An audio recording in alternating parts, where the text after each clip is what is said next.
All right, so welcome to the deep dive. You guys have brought the wrestling intel, and we're here to make sense of it all. Yeah, break it down. Yeah.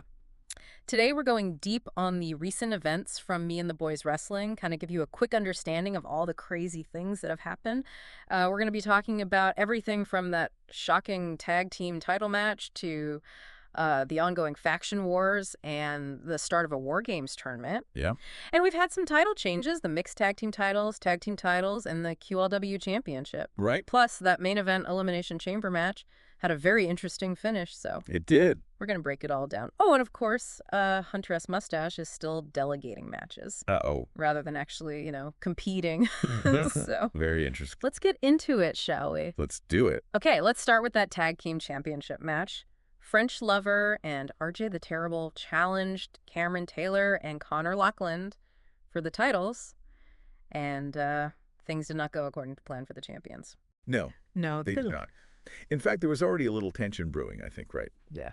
Um, I think Connor has been kind of vocal, at least in our sources, about not being happy with how NXG has been doing lately. Right. Yeah, they had lost a few key matches in the weeks leading up to this one, and it seems like Connor was just really frustrated with how things were going. Yeah, I mean, when you're in a tag team, you gotta be on the same page, right? Right. And it seemed like they were not gelling. Yeah. And this match kind of showed it. I mean, they were doing okay at the beginning. RJ the Terrible was working on Cameron's arm, but then all of a sudden Connor just walks out. Like in the middle of the match, he just abandons his partner. I mean, the commentators even called it trouble in paradise. Yeah, I mean, this wasn't some kind of tactical retreat. He just straight up left Cameron to fend for himself in the middle of a title defense. And it was so sudden. you Yeah. know? Like 1 minute he's there, and the next minute he's gone. Yeah, and of course, this led directly to a title change, right?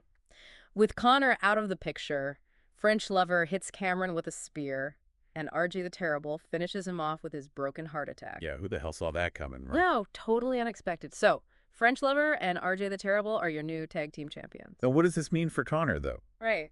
Like, is he done with NXG? Yeah, I mean, or where does he go from here? Could he join another faction? Is he just going to be a solo act?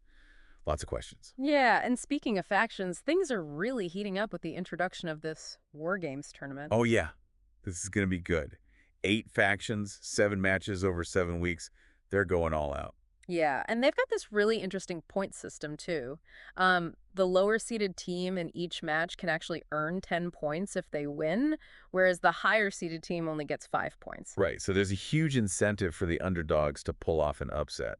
Absolutely, and we saw that right away in the first War Games match, which pitted the Elite against the Purifiers. Representing the Elite, we had Ryan Kai and newcomer JJ DeBoss. Yeah, and JJ DeBoss, I got to say, he made quite the first impression. He did a dive off the top of the cage. It was insane. Yeah, definitely a statement. Like, I'm here to stay. Yeah. Don't mess with me. But the shocker of this match was that the Ultimate actually pinned Ryan Kai for the win, giving the Purifiers a huge 10-point upset victory. I can't imagine DMP was too happy about that. No, not at all. He doesn't seem like the kind of guy who likes to lose, especially not to a team like the Purifiers. Well, no one likes to lose, but yeah, DMP, he's got a certain reputation. Right. Now, in addition to the War Games match, we also had an 8-way eliminator match, which featured a ton of guys. Frank Kaiser, Bad Attitude, Buddy the Wabbit, Michael Myers, P. the Stroop, Honky Tonk Chris. It was total chaos, but in the end, Nathan Laughlin from HRS came out on top. Yeah, those 8-way matches are always wild. Yeah. So after all the action in week 1, the commentary team mentioned that the faction standings are incredibly tight at the top. Yeah, only 10 points separating the top 4, but then there's a big drop-off to last place. Right. So every match in this tournament is going to be crucial. Absolutely, every point matters. Now let's talk about Hunter S. Mustache and the niceties. It seems like everyone in that faction has been actively competing except for their leader, who's been noticeably absent from the ring. Yeah, the commentators even pointed out that Hunter S. Mustache is still refusing to compete.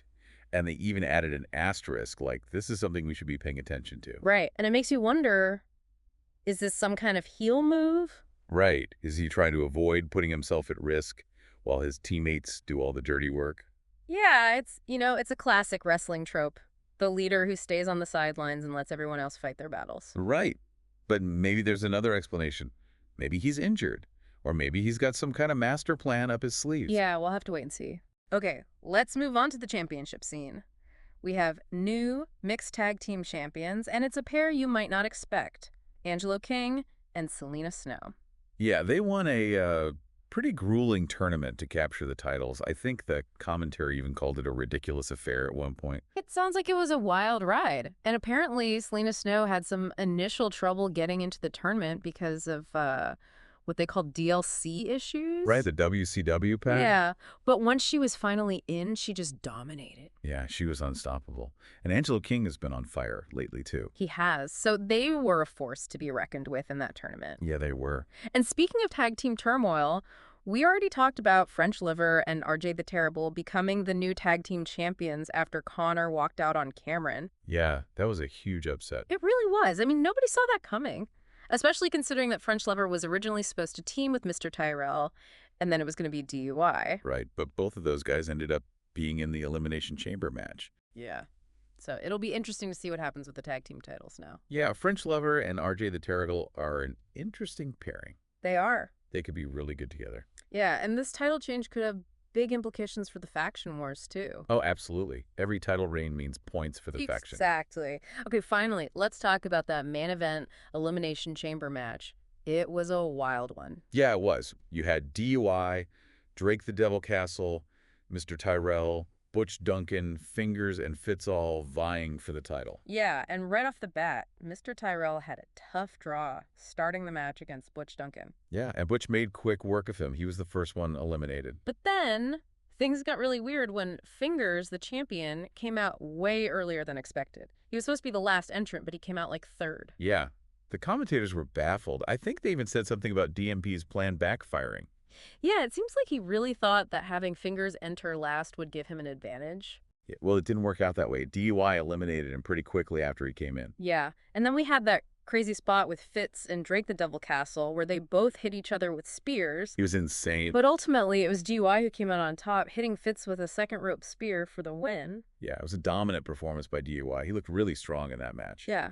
And let's not forget about Drake the Devil Castle trying to cash in his golden ticket earlier in the night during the QLW Championship match. Oh, yeah. He tried to make it a triple threat match, but Angelo King still managed to retain his title. Yeah, it was a chaotic match, but Angelo King held on. It was. So DUI winning the Elimination Chamber is a huge deal. It gives him a ton of momentum heading into Marchomania. Yeah, he's got to be considered a top contender now. Absolutely. So to quickly recap, we have new mixed tag team champions, new tag team champions, and DUI is your new Elimination Chamber winner. Yeah, and don't forget about Connor walking out on his partner. Oh, right. And the start of the War Games tournament. It was a wild night of action in Me and the Boys Wrestling. It really was. Lots of storylines to follow now. Yeah, like what's Connor going to do next? Right. And can the Purifiers maintain their lead in the War Games tournament? Yeah. And will DUI challenge for a title at Marchomania? So many questions. We'll have to wait and see how it all plays out. But hopefully this deep dive has given you a good understanding of what's been going on. Yeah, we've covered a lot of ground here. We have. So until next time, thanks for taking the deep dive with us. Keep on wrestling.